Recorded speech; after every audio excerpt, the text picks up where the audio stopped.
Welcome to today's 5-minute Bible study in the book of Philippians. Today we're looking at Philippians chapter 2, verses 14 through 16. Now, Paul had just told the Philippian believers that they must work out their salvation. For God, he says, is at work in you. And we saw that what he meant by that was the salvation you've experienced by grace through faith, you must now allow to permeate every part of your being, every part of your living. Work out, as it were, your salvation. He has a few more thoughts to say to them as they do that great work.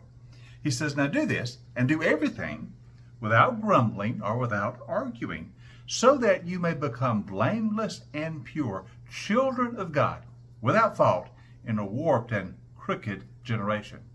Then you will shine among them, that is, this generation, like stars in the sky, as you hold firmly to the word of life.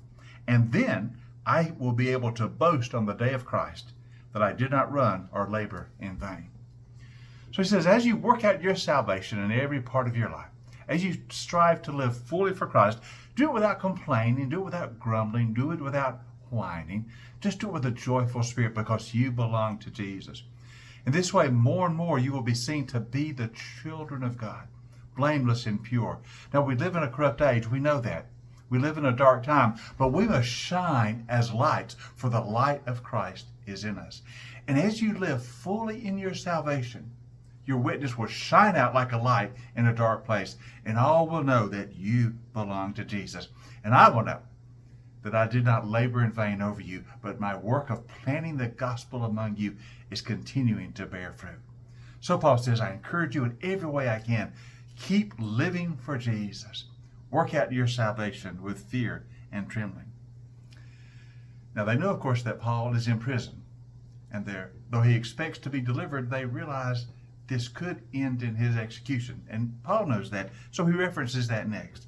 And he says in verse 17, even if I am being poured out like a drink offering on the sacrifice and service that comes from your faith, then I am glad and I rejoice with all of you. So you too be glad and rejoice with me.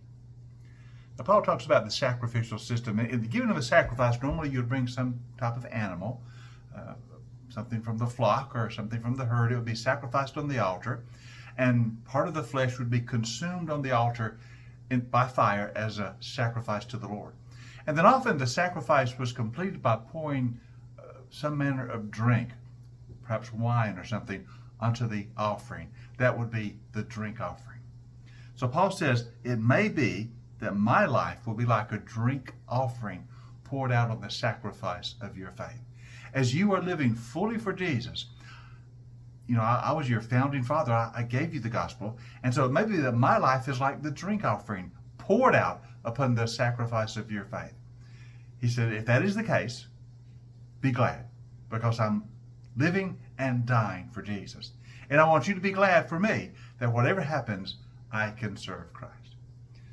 So what Paul is saying is simply this: we are the ones who are saved by the grace of God through faith in Jesus. So we want to live our lives fully for Him. We want to be witnesses to the world so that even if we become martyrs for the faith, even if our very life itself is required, we do it gladly in service for Jesus. So whether we live or whether we die, we want to live a sacrificial offering for Jesus, giving our lives fully for Him. Thus we will shine like lights in a dark world.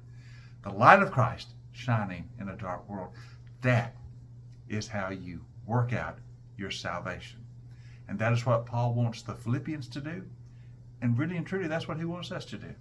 If Paul were writing to us, and really he is, because the Philippian letter is to us as well as those original believers in Philippi, he would say to us, you're the people of Christ.